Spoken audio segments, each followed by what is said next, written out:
এ ব্যাপারে আপনাদের কি মন্তব্য সেটা অবশ্যই কমেন্ট করে জানাতে ভুলবেন না।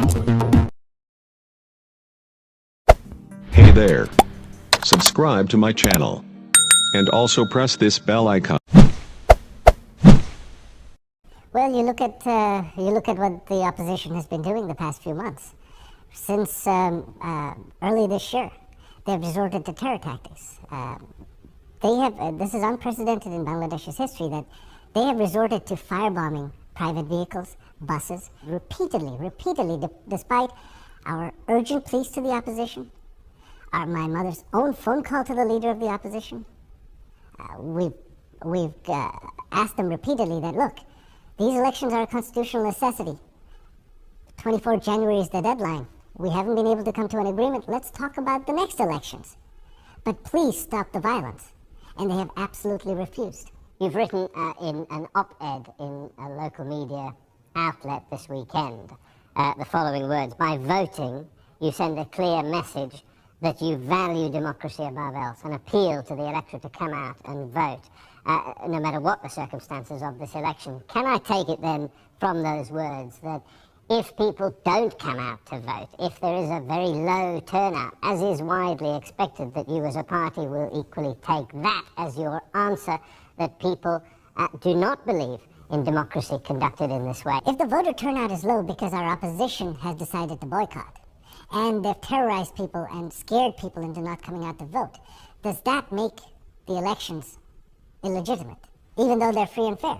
That's my question to you. So when does it end? Are you concerned look at the popular turnout figure and take a decision from that as to what sort of mandate you've been given? We have repeatedly, even today, our finance minister has said, no, we can absolutely have, early elections, but the violence has to stop. We need to kind of hear what areas and what priorities could we help with. আপনাদেরকে অনেক ধন্যবাদ জানাচ্ছি। আপনার সাথে তো আমাদের দেখা হয়েছিল। বিদেশি কূটনীতিবিদদের সাথে ইংরেজিতে কথা বলতে না পারায় এবার ট্রলের শিকার হলেন দুই তরুণ উপদেষ্টা আসিফ মাহমুদ এবং নাহিদ ইসলাম। ভিডিওতে দেখা যায় বিদেশি রাষ্ট্রদূতদের সাথে ইংরেজিতে কথা না বলে বাংলায় কথা বলছেন বর্তমান বাংলাদেশের তরুণ দুই উপদেষ্টা আসিফ মাহমুদ এবং নাহিদ ইসলাম।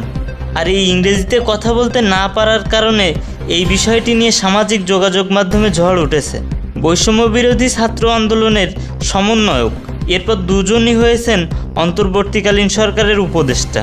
বৈষম্য বিরোধী ছাত্র আন্দোলনের সমন্বয়করা এবং তরুণ এই দুই উপদেষ্টা ইতিমধ্যেই নতুন বাংলাদেশ গঠনের কাজ শুরু করে দিয়েছে।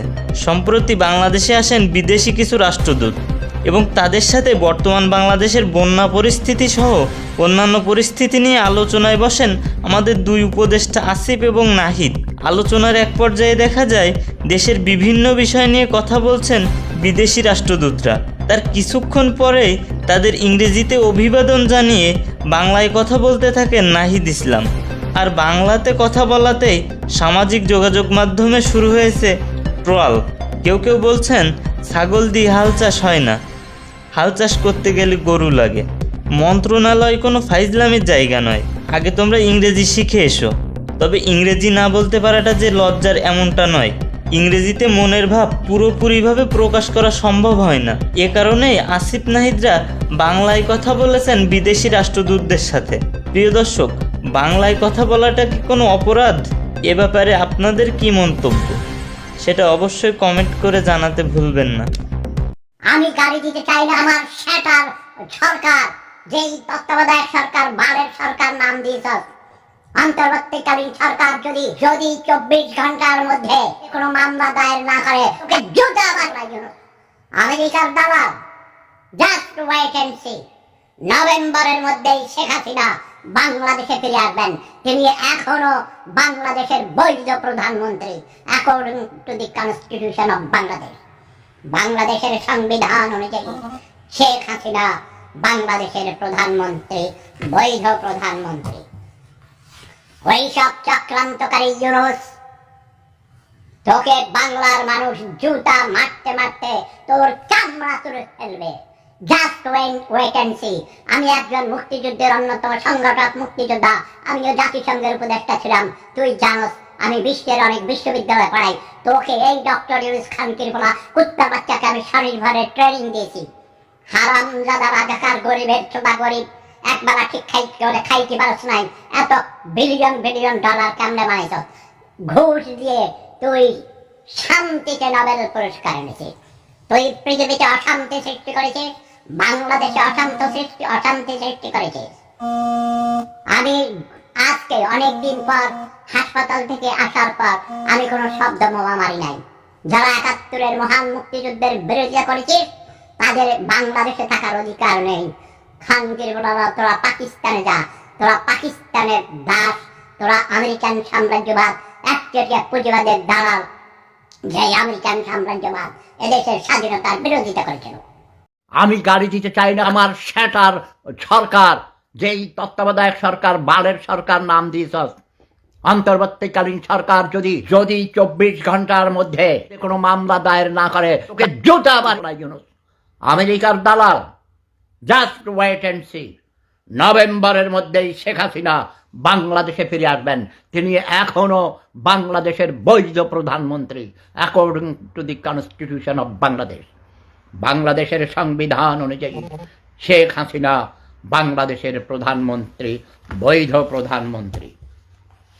ওই সব চক্রান্তকারী ইউনুস, তোকে বাংলার মানুষ জুতা মারতে মারতে তোর চামড়া তুলে ফেলবে। Just wait and see. আমি একজন মুক্তিযুদ্ধের অন্যতম সংগঠক মুক্তিযোদ্ধা, আমিও জাতিসংঘের উপদেষ্টা ছিলাম। তুই জানোস আমি বিশ্বের অনেক বিশ্ববিদ্যালয়ে পড়াই। তোকে এই ডক্টর ইউনুস খানকির ফলা কুত্তার বাচ্চাকে আমি স্বনির্ভরের ট্রেনিং দিয়েছি। হারামজাদা রাজাকার গরিবের চোদা গরিব একবেলা ঠিক খাইতে পারছ নাই, এত বিলিয়ন বিলিয়ন ডলার কেমনে বানাইছ?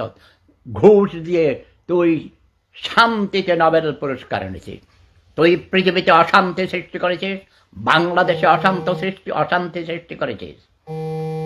আমি আজকে অনেকদিন পর হাসপাতাল থেকে আসার পর আমি কোনো শব্দ বোমা মারি নাই। যারা ৭১-এর মহান মুক্তিযুদ্ধের বিরোধিতা করেছিস তাদের বাংলাদেশে থাকার অধিকার নেই। খানকির বড়রা তোরা পাকিস্তানে যা, তোরা পাকিস্তানের দাস, তোরা আমেরিকান সাম্রাজ্যবাদ একচেটিয়া পুঁজিবাদের দালাল, যে আমেরিকান সাম্রাজ্যবাদ এদেশের স্বাধীনতার বিরোধিতা করেছিল।